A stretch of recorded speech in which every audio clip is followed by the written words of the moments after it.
Tilanne on se, että perinteisen lineaarisen television katselu laskee. Se laskee noin 3–6% vuodessa. Ja nuoret ei enää katso televisioa, eikä ne välttämättä edes omista televisioa.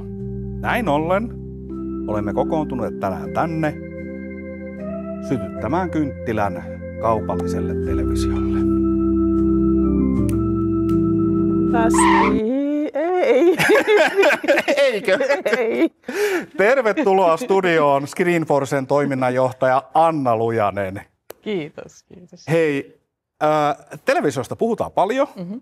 Mikä sen nykytila on täällä Suomessa tänä päivänä ja ehkä niin kuin maailmallakin kansainvälisesti? Miltä se tilanne näyttää? Mun on ihan pakko alkuun puuttua sun alkukommentti ja sitten mä voin vastata. Joo, no niin, mennään siihen. Eli siis kun toi on just se yksi semmoinen myytti, mikä pitää murtaa saman tien, eli siitä, että ihmiset ei omista edes televisiota. Ja tässä mennään vähän siihen, että vähän ymmärretään väärin myös, että mikä on sitten television laite ja mikä on sitten se television media.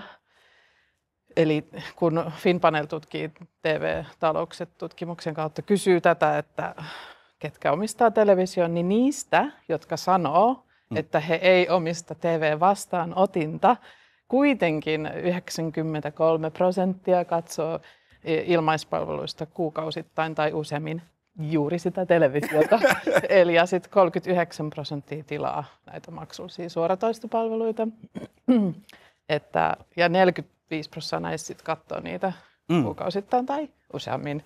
Eli tavallaan ne kuitenkin sitten katsoo televisiota, että kyllähän niin kuin TV tavoittaa suomalaisia, niin kuin se on massamedia, että tavoittaa viikoittain 75% kaikista suomalaisista. Eli jos ajatellaan, että sulla on niin kuin viesti, minkä sä haluat käytännössä melkein koko Suomen kansalle, niin kyllä sä sen TV:llä saat vielä niin onnistuu. Kyllä.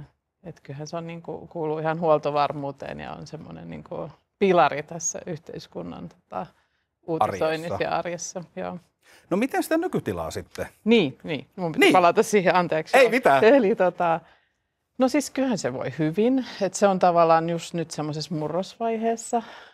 Just näitä, että se muuttuu niin nopeasti, että jopa tämä terminologia ei niin kuin pysy perässä.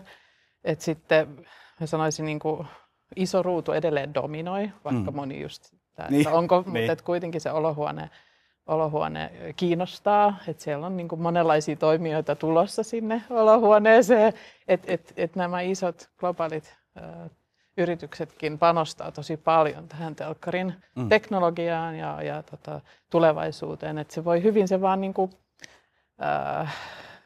joku sanoi just, että TV is not dead, it's having babies. Ja musta se on vaan niin hyvä, että nyt se niin kuin laajenee, sen käsitys laajenee ja sen monimuotoistuu ja ehkä vähän pirstaloituu ja siksi tässä on niin kuin paljon tekemistä kyllä TV-toimialalla.